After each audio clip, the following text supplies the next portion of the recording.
Welcome back to a wonderful and just beautiful edition of Veggie Mike Ellis on the Instagrams, out on the YouTubes, on the beautiful internets. Thanks for joining me. Please subscribe or follow me on the Instagram, subscribe on YouTube. Thanks so much. Although it's really not about me, it's about the animals. Today I want to talk to you about the debates. Ooh, I've had people challenge me. They're going to have a debate with me against veganism, and they're going to tell me, ask me what? Explain to me that it's okay to live non-vegan. Okay, let's talk about that. So, first of all, I'll get to the end. I don't want to give away the ending of the video. How about that? So would you have a debate with a round earth person versus a flat earth person? So would you have a person who says the earth is flat to somehow debate the people that say the earth is round? We've known since 300 BC, by the way, that the earth is round. A Greek gentleman, I forget his name, around 300 BC, put some sticks in the ground a few miles apart, and they had different shadows at the same time of day. And he deduced the circumference of the earth within a few hundred miles. It's amazing. We've known the earth was flat since 300 BC. Not everybody believed it, but that's how it is, okay? Columbus did not figure it out. It was figured out over 2,000 years ago, okay? And still, there's people out there that the earth is flat. We've taken pictures from space, but still. Would you have a debate between these two people, okay? The flat earth and the round earth? No, right? Not all ideas have equal weight, have equal merit, okay? There's a book called The Demon Haunted World, Science is a Candle in the Dark by Carl Sagan. It's a great book. You should check it out. It actually has a baloney detection kit. You can tell somebody's full of crap, full of baloney. I use it all the time on non-vegans because they're all in there. So you wouldn't have this debate, okay? It's not even a debate. It's ridiculous, and it legitimizes the flat earth people. When you have a debate about something like that, you're legitimizing both sides in some way, okay? Now, if it's for or against raising taxes, that's one thing. You might have some points on both sides of it, right?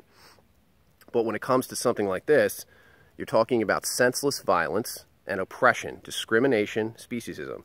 So would you, just like speciesism, we have racism or sexism or ableism, which is discrimination against disabled people, okay? Would you have a group, say, that's for discrimination against disabled people on a stage with people who want equality for disabled people and don't want to discriminate against them or harm them in some way? Would you have a debate with those two groups? No, of course you wouldn't. Would you have a debate with animal rights? Would you have the pro-dogfighting group who was in favor of having dogs fight to the death debate the people who are against dogfighting, okay? No, because causing an innocent animal suffering for just the enjoyment of watching them kill each other is horrific, right? For trivial reasons, causing suffering for trivial reasons, right? Of an innocent animal. Yes, because animals are innocent, they're sentient, they're aware, they feel pain, and they don't want to die. And they value their lives even when you and I don't care, okay? Even if we don't care. They care. They don't want to die. They don't want to be used as a slave, as a resource, and be murdered when they're babies, okay? So then, if you're going to argue in favor of non-veganism, of using animals as a resource, you have to have a good reason for it, okay? You have to have a good reason to cause horrible suffering, or it's just like dogfighting, isn't it? Yeah. Why are we eating them? Why are we wearing them? Why are we using them as a resource? Why are we jamming makeup in their eyes and having them jump through hoops at SeaWorld, okay? Why? Is there some legitimate reason for it? Most people would say we don't need them for entertainment. There's a lot of justifications of why we shouldn't be using them in research anymore. There's no need for that. There's a lot of science to back that up. I'm not familiar with the details of that. Don't get into that with me. But the point being, you sure as heck don't need to jam. I mean, there's plenty of products that show that you don't need testing because they exist, right? And they're out there and they're fine. They don't burn my skin. They're fine. Cruelty-free products, right? But the point being, okay, that if you're going to argue in favor of non-veganism, using animals as a resource, living non-vegan, because veganism is rejecting using animals as a resource, of not paying to have them killed for their flesh and secretions and it's a boycott, and their skin and their fur and entertainment. It's a boycott. It's a rejection of using them as a resource and treating them like a thing, like a cell phone. If animals have moral value, and they clearly do in our society, that's why firefighters go back into the house to save pets and not plants, okay?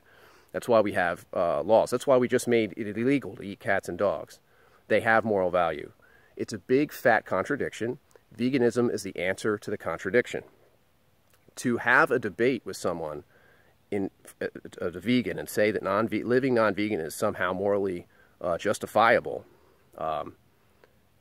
it doesn't deserve the same stage. That just like the flat and round earth people, because there is no excuse. They're just a bunch of excuses. There's no real reason to eat them, wear them on our backs, use them as a resource, and cause them horrible suffering. There's no actual reason.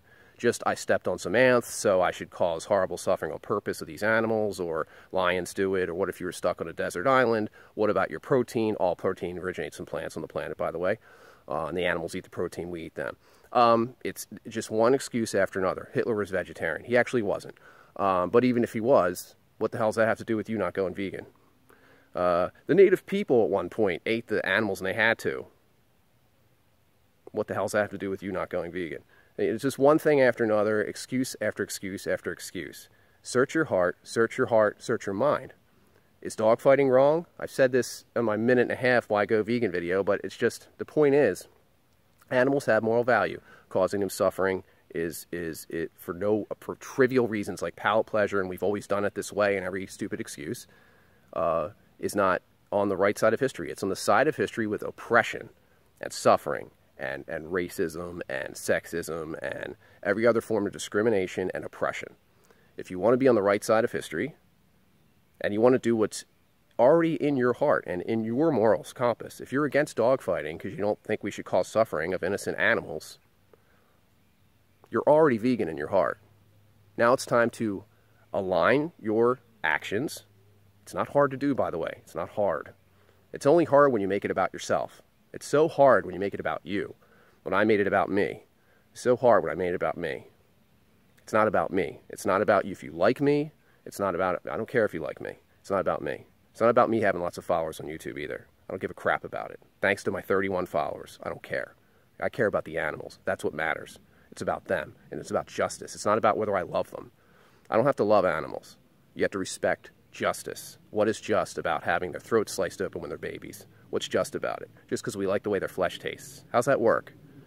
It's not a debate. Okay? You're either on the right or the wrong side of history. What side do you want to be on? Go vegan. Thanks for watching.